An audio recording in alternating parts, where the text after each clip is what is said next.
YS Rajasekhar Reddy జీవిత కథ ఆధారంగా గతంలో యాత్ర మూవీ తెరకెక్కించిన విషయం తెలిసిందే. సరిగ్గా ఏపీలో అసెంబ్లీ ఎన్నికల సమయంలో ఈ మూవీని విడుదల చేశారు. ఆ మూవీని తీసిన విధానం చాలా మందికి నచ్చింది. జగన్ విజయంలో ఈ మూవీ కూడా ఉపయోగపడిందని చాలా మంది నమ్మారు. ఇప్పుడు మళ్ళీ ఎన్నికల సమయానికి జగన్ కథగా యాత్ర 2 తెరకెక్కిస్తున్నారు. ఈ మూవీకి సంబంధించిన ట్రైలర్ రీసెంట్ గా విడుదల చేయగా చాలా మందిని ఆకట్టుకుంది.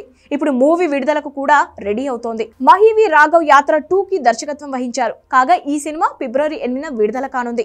రాజకీయ సూచనలు ఎజెండాలతో లోడ్ చేసి ఉంటుంది. వైఎస్ రాజశేఖర్ రెడ్డి మరణాంతరం AP CM YS Jaganmohan Reddy జీవితాన్ని, కాంగ్రెస్ హైకమాండ్ అధిష్టాన్ని వ్యతిరేకంగా ఆయన చేపట్టిన పాదయాత్రను ఇది వివరిస్తుంది. ఈ ఏడాది చివర్లో ఏపీలో ఎన్నికలు సమీపిస్తున్న నేపథ్యంలో ఈ సినిమాపై వైఎస్ఆర్సీపీ అభిమానులు భారీ ఆశలు పెట్టుకున్నారు. ఈ సినిమా బడ్జెట్ దాదాపు 50 కోట్లు అని అంటున్నారు. ఈ బడ్జెట్ లో చాలా భాగం ముమ్మటి, జీవ, మహేష్ మంజ్రేకర్ వంటి నటులు పారితోషికంతో పాటు మిగిలిన సిబ్బందికి కేటాయించారు. అయితే పెట్టిన బడ్జెట్ వసూలు చేసే అవకాశం మాత్రం చాలా తక్కువగా ఉందని తెలుస్తోంది.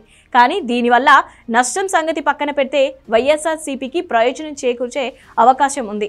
యాత్ర 2లో జగన్మోహన్ రెడ్డి తన తండ్రి మరణాంతరం ప్రత్యర్థుల నుండి క్రూరమైన సవాళ్లను ఎలా ఎదుర్కొన్నాడు అనే సంఘటనలతో సాగనుంది.